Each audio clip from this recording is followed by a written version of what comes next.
Let's see how the Jeep 4.0 sounds with no muffler. Disconnected right after the catch.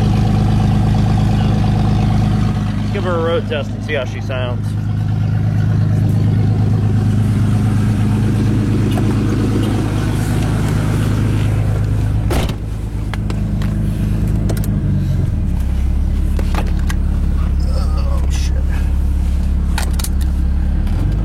More or less just a boredom thing.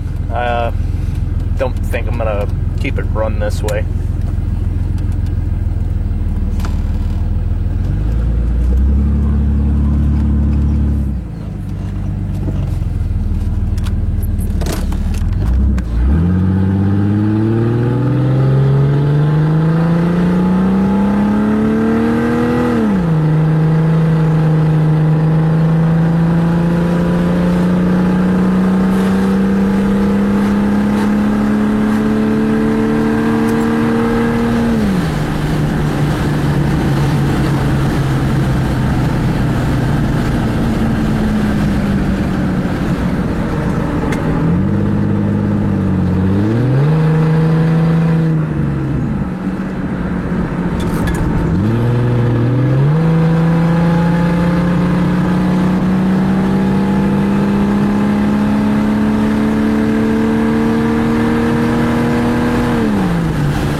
All that up, but